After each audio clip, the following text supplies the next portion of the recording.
Hi friends, இன்னைக்கு நம்ம பார்க்க போகிறது என்ன அப்படின்னு பார்த்தீங்கன்னா, தமிழ் மொழியிலிருந்து பிற மொழியில் வழங்கப்பட்ட சொற்கள், பிற மொழியிலிருந்து தமிழ் மொழிக்கு வழங்கப்பட்ட சொற்கள், இந்த மாதிரி நிறைய சொற்கள் நம்ம பயன்படுத்திட்டு வரோம்.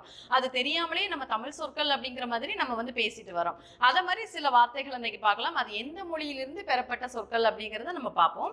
ஃபர்ஸ்ட் பாருங்க, சொல்லும் பெறப்பட்ட மொழியும். அப்போ நபர் அப்படிங்கிறது வந்து எந்த மொழியிலிருந்து பெறப்பட்டது அப்படின்னு பார்த்தீங்கன்னா, அரபியில இருந்து பெறப்பட்டது தான் நபர் அப்படிங்கிறது.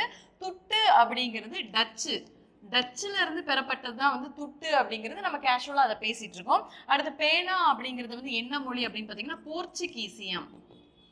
போர்ச்சுகீசிய மொழி தான் வந்து பேனா அப்படிங்கிறது. அடுத்து இனாம் அப்படிங்கிறது என்ன மொழி அப்படின்னு பார்த்தீங்கன்னா, உருதுல இருந்து பெறப்பட்டது வந்து இனாம் அப்படிங்கிறது.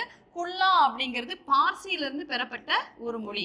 அப்போ இது எல்லாமே நம்ம என்ன நினைச்சிட்டு வரோம், நம்ம தமிழ் மொழி அப்படின்னு நம்ம வழங்கிட்டு வரோம். இது எல்லாமே பிற மொழிகளிலிருந்து வழங்கப்பட்டது. இதே மாதிரி சில கொஸ்டின்ஸ் வந்து நான் கேட்கிறேன், நம்மளோட புக்ல இருந்து கேட்போம். அது எந்த மொழியிலிருந்து பெறப்பட்ட சொற்கள் அப்படிங்கிறத கமெண்ட் பண்ணுங்க. ரிக்ஷா அப்படிங்கிறது எந்த மொழியிலிருந்து பெறப்பட்ட சொல் அப்படிங்கிறத கமெண்ட் பண்ணணும். அடுத்தது ரூபாய் அப்படிங்கிறது எந்த மொழியிலிருந்து பெறப்பட்டது அப்படிங்கிறத கமெண்ட் பண்ணுங்க. தேங்க்யூ.